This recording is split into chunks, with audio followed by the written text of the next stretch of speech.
Hello everyone, नमस्ते। म हुँ दिपा। हजुरलाई स्वागत छ इजी किचन रेसिपीमा।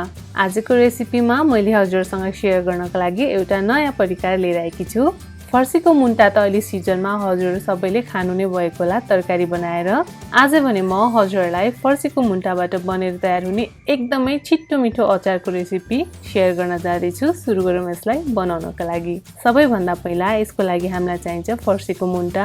मैले भने यहाँ लगभग 300 ग्राम जति फर्सीको मुन्टालाई पहिला केलाएर र यसलाई राम्रोसँग पखालेर यहाँ तयार गरेर लिएकी छु। हजुरहरूले आफ्नो आवश्यकता अनुसार यसलाई घटिया बढी गर्न सक्नुहुन्छ।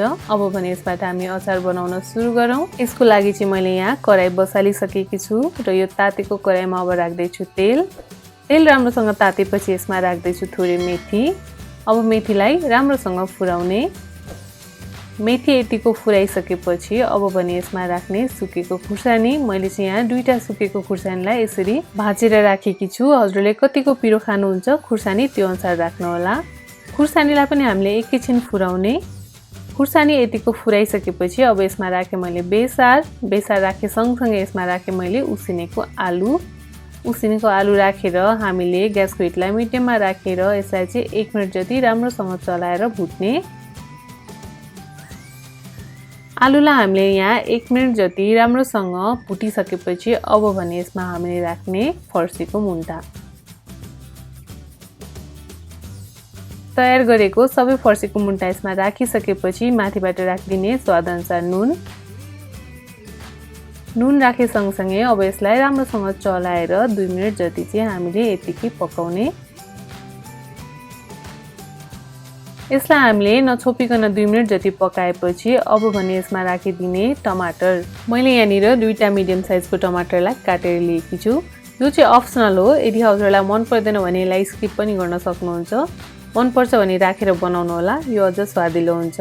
टमाटर राखिसकेपछि यसलाई मैले छोपिदिएँ। अब मिडियम आँचमा यसलाई हामीले 3 मिनेट जति पाक्न दिने। फर्सीको मुन्टा पनि चाँडै पाक्ने तरकारीहरू मध्येमा पर्छ, त्यसैले यसलाई हामीले लामो समयसम्म पकाइराख्नु पर्दैन। मैले यसलाई यहाँ छोपेर 3 मिनेट पकाएँ। हजुरले यहाँ देख्न सक्नुहुन्छ टमाटर पनि गलिसकेको छ र फर्सीको मुन्टामा भएको सबै पानी पनि सुकिसकेको छ र यो हाम्रो फर्सीको मुन्टा पनि यहाँ लगभग पाकेर तयार भइसकेको छ। फर्सीको मुन्टा यतिको पाकिसकेपछि अब भने यसमा बाँकी रहेको सामग्रीहरू हाल्ने। यतिखेर चाहिँ हामीले ग्यासको हिटलाई एकदमै लोमा राखिदिने। ग्यासको हिट लोमा राखेर यसमा राखेँ मैले पिसेर तयार गरेको तिलको छोप। यो सँगसँगै राखेँ मसिनो गरी काटेको हरियो खुर्सानी। अब राख्ने कागतीको रस स्वादअनुसार। यदि कागतीको रस छैन भने हजुरले यसमा चुकमिलो पनि राखेर बनाउन सक्नुहुन्छ। मैले भने यहाँ कागतीको रस राखेँ। कागतीको रस स्वादअनुसार राखिसकेपछि अब भने यसलाई राम्रोसँग चलाएर मिक्स गरिदिने।